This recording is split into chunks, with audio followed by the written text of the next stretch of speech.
kuring keur namun muhim sok diajar palecung, diajar nyamuk, pabalik pasangan, lain pagawean anu beres, tapi punuk muning anu bareuh.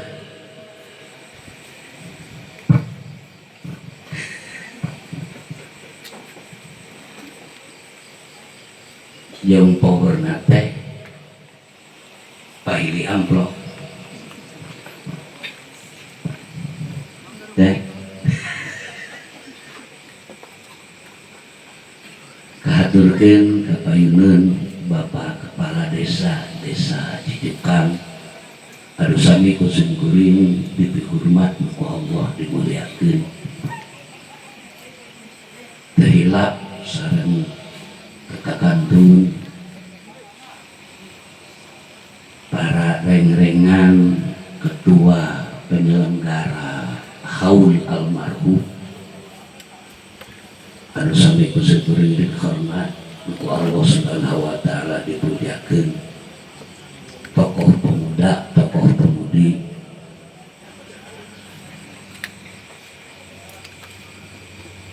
warga masyarakat, jamaah pangaosan, para ibu kali para bapak, termasuk pemuda Pancasila PP-nya anu anjeunna dina kesempatan ieu tentang takdim kanu janten guru almarhum Paeh Poso lain sebatas ieu di kamarina mula anu sami kusun kuring dihormat nu ku Allah Subhanahu wa taala dimuliakeun. Mudah-mudahan aranjeunna ku almarhum pada khususna atas izin Allah Subhanahu wa taala sok sanaos teu pernah ngadakom ngadapak di pondok pesantren almarhum atas izin Allah Subhanahu wa taala. Mudah-mudahan ieu para pemuda diangkeun murid ku anjeunna, amin ya rabbal alamin. Bangga di mana geus diaku murid ku salah seus ulama anu soleh, pastina wae ketika ulin mulih ka alam anu langgeng atas izin Allah Subhanahu wa taala sareng atas idina junjungan lalam Kanjeng Rasulullah sallallahu alaihi wasallam bakal kenging sapaat di mantena. Hadirin kaum muslimin anu mulia, ieu urang sadaya pada khususna dina ieu kesempatan sejak takdim sejak takrim kaburu urang sadaya kersa almarhum sok sanaos seueur panginten anu teu kantos ngalaman nastron di pengarsa almarhum. Mudah-mudahan pembaktian urang sadaya ngahaulkeun guru urang sadaya ditampi ku karidhoan Allah Subhanahu wa taala. Oge mudah-mudahan sagala rupi kagiatan ginanjarna digolontorkeun ka pangarsa almarhum, amin ya rabbal alamin. Itu ari ajal minun soleh mah mun kuring mah mun maot teh ngerek aya teh eueuh nu ngabesu ieu mah lain ngalir deui ngagledeg caah bandang mun di kota mah bahasana teh caah deui aosan ayat suci Al-Qur'an ngagledeg sholawat ngaguruduk ka anjeunna. Itu ari nu soleh mah sakedik singkuring tentang tadi ieu besukan urang bisi aya keneh anu ragu apa kekirah nepi ganjaranana khususna ka almarhum umumna ka ahli kubur masing-masing. Urang tong ragu deui, urang tong mangmang deui, pasti nepi.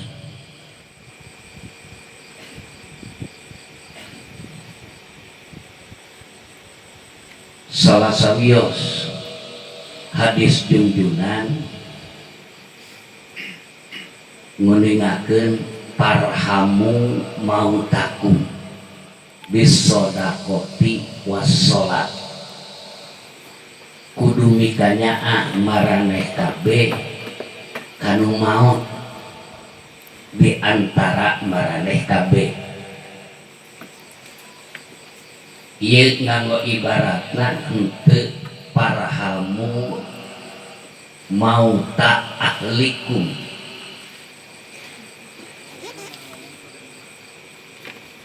nepi na ganjaran nu dibacakeun lain wungkul ka keluarga. Rek wau keur di alam dunya, rek teu wau, rek alumni, rek lain alumni, arek patawi kekeluargaan, rek henteu nu ngaran bacaan urang tuluy diisolkeun pasti nepi carana mikanyaah nu hirup di alam dunia kanu maot bis sodakoti, mun boga rejeki sodakohkeun rejekina, ganjaranana pasti dugi ka ahli kubur. Mun boga ilmu sodakohkeun ilmuna, kanyaho urang maos ayat suci Al-Qur'an dibacakeun pasti nepi. Make bisa mastikeun nepi kitu singkuy mah ku logika ge kaharti nu dibesuk ku singkuring ku palawan sadayana dalilna nepi ahli kubur itu protes. Sugan balik deui bebeja ngalangkungan impian atawa ngabungkeul terpi jempling we tah jemplingna eta dalil kana nepi. Bisi urang ngaharti ayeuna mah usum loba bantuan naon BLT ngaranna teh BLT, warga teh didata dina waktuna turun di luhur bantuan teh. Biasana nu sok protes teh bantuan eta nu nepi nu katarima atawa nu teu katarima ya. Asep ti dituna mah turun ka asep ka dia teu nepi di kepala desa misalna arek protes mah pasti protes da teu nepi. Aya nu protes nu nepi teu bantuan teu aya teh dalilna nepi teh udah protes. Bisi kurang saklek keneh modar ti heula hek lain dikiriman. Bisi kurang keneh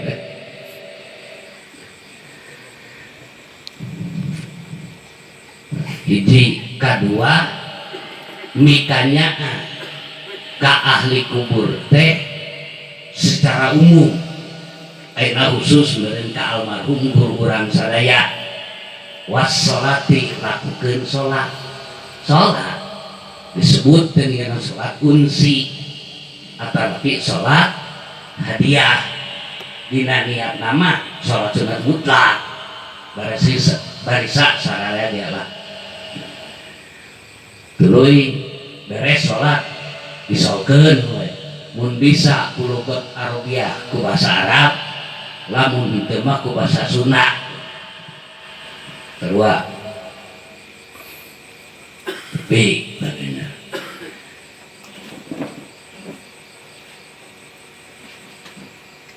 tingali ulama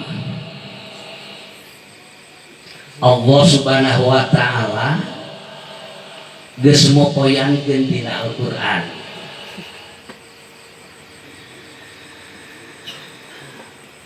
qala badul muhaqqiqin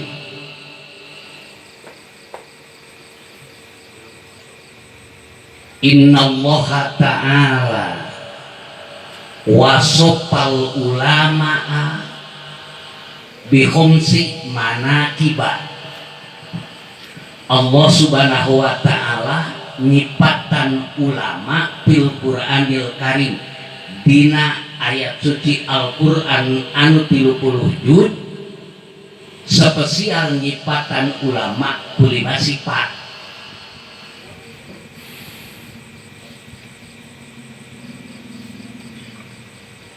Ahaduha al-imanu kahiji ulama ku Allah subhanahu wa ta'ala dina Al-Qur'an disipatan ku iman kunaon menang teu ku ilmu pan biasana ketika ieu jalmi cuy jalmi secara umum juga urang boga ilmu jadi sifat disebut teh alim. Tapi di dia Allah subhanahu wa ta'ala dina Al-Qur'an ka ulama henteu dijieun sifat eta ilmu naon margi sabab moal ge disebut ulama lamun eueuh ilmuan. Jadi ilmu di alim ulama mah geus jadi kulit jadi daging jadi darah geus lain sifat deui geus jadi dat anu ngahiji hiji kadua nu matak ulama ilmu na teu dijieun sifat ulama jadi mausukna teu saeutikeun jelema anu ngabebrek ilmuna teu iman nu paham toret pana paham kana toret berarti boga ilmu lantaran teriman teu disebut ulama sanggup manehna ngaku jadi pendeta mun di Islam mah ulama dea pendeta teh naon atuh nu jadi pokok sifat ka ulama iman geuning aya di urang mah biasa jalmi anu gaduh ilmu sok jadi sifat ilmuna da ilmuna di urang mah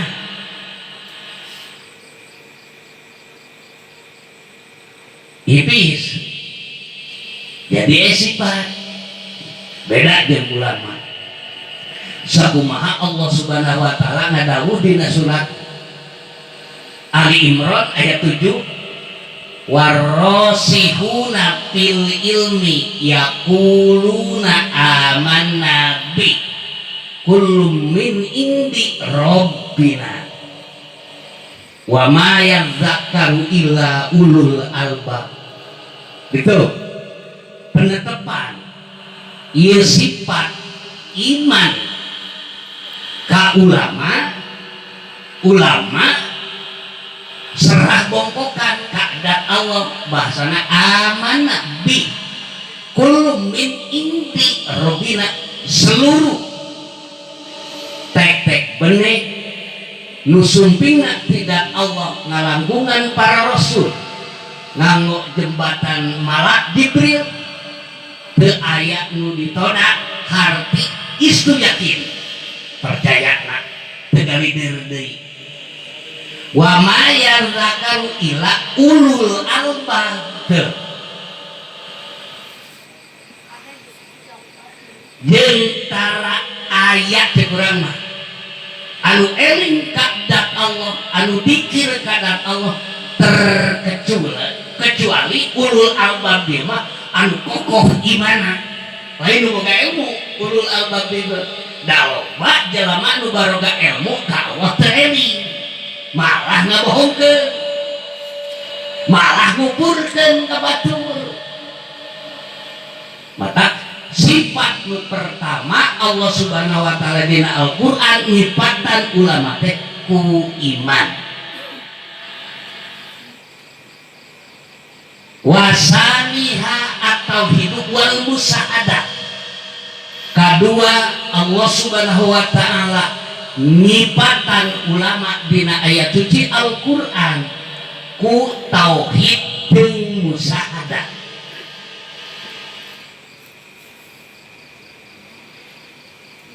nah bagi jeung tauhid sebab segala rupi aktivitas para alim ulama diserah bongkokeun ngungkur ka zat Allah nu Maha Tunggal beda jeung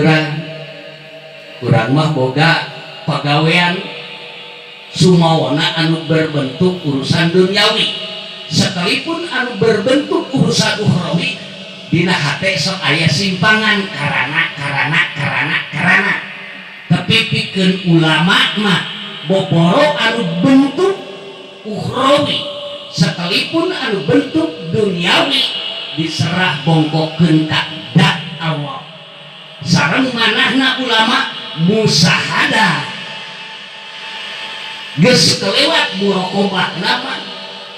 aya muraqabah mah asa dikencrong ku Allah musahadah mah naik anjeunna manahna para alim ulama mah mencrong ka zat Allah musahadah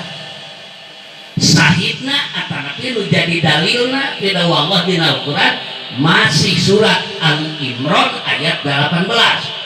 syahidallahu annahu la ilaha illa huwa wal malaikatu wa ulul ilmi qaiman bil qist la ilaha illa huwal azizul hakim tak kurang si banget takdim ka ulama teh Allahu akbar sungguh tos aya daruhna mah pasti ningali ka urang ulah dianggap pupus ulama mah intiqalul mahal ngalih tempat dina alam il anu pana anu pinuh ku kabacipitan kapadorakan tos ngalih manten dirawatan kudu kagunganana kana tempat nu istimewa kumaha gawena ulama di alam kubur anu soleh dan gawena lamun cara masih keneh di alam dunia mah ibadah ngan terjadi ibadah